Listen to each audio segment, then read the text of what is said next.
Господин Заев, истата идеја пред неполни 20 на минути, да кажеме 25 минути ја промовираше и господинот Мицковски. Дали имавте некој контакт со него, да кажеме, па заеднички да излезете во толку кратко време, или ова е, да кажеме, индивидуална поединечна идеја на двете најголеми партии? И има ли идеја кога би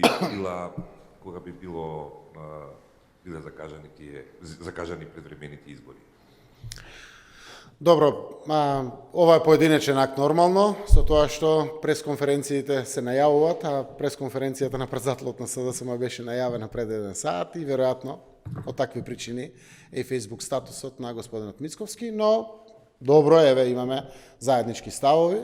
Секако сериозни анализи правевме за време на викендот, затоа што кога носите вакви одлуки или вакви препораки, јас верувам дека ваквата одлука треба заедно сите да ја донесеме. Денеска ние тоа како најголема владеачка партија го препорачуваме, но кога носите вакви одлуки мора да одмерите што ако, дај Боже, пред време порано заврши кризната состојба. Па какви би биле последиците од пролонгирањето на изборите врз економијата?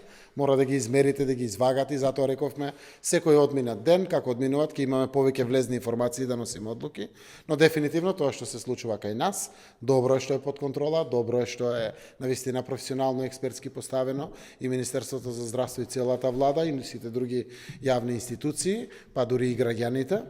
Генерално, сепак дефинитивно едно знаеме дека ризикот за одржувањето на изборите на 12 април во најмала рака уште сега ја прави понепријатна состојбата со помислата дека треба да се оди на гласачките места, дека таму граѓаните би можело да бидат изложени, знаејќи и како следат сега мерките, сето тоа како се случува и така натаму и така натаму. Затоа донесовме синоќа одлука, веројатно транспарентно е се, нема повеќе тајни, па дури еве опозицијата веројатно дознала за нашата намера, но не гледаме на тоа крај на светот. Впрочем, тоа е добро, еве не приближува до ставовите и верувам дека заеднички ќе изградиме став прво за одлука за одложување на изборите, а после тоа и заедно да го дефинираме денот на одржувањето на изборите. Постојат многу влезни аргументи за тоа кога би требало да бидат одржани изборите. Пред се, рековме, највлезниот елемент е здравствената состојба и јавното здравје во државата.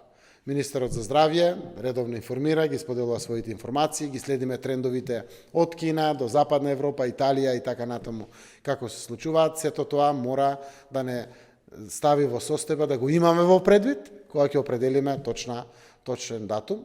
Да дефинитивно за деталите за точен датум, јас би оставил да разговараме сите лидери, одмерено токму од ваквите факти. Но здравјето пред се и над се.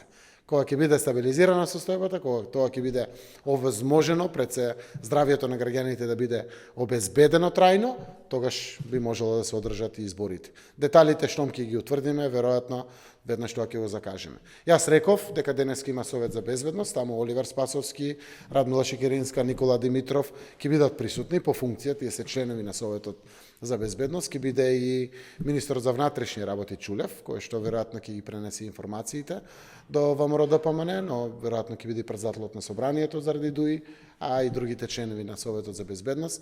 Нашите представници тоа ќе го соопштат денеска кај председателот на државата и доколку председателот на државата одлучи, господинот Стево Пендаровски, одлучи да свика лидерска средба, тоа за нас е прифатливо. Доколку не, ние ќе свикаме.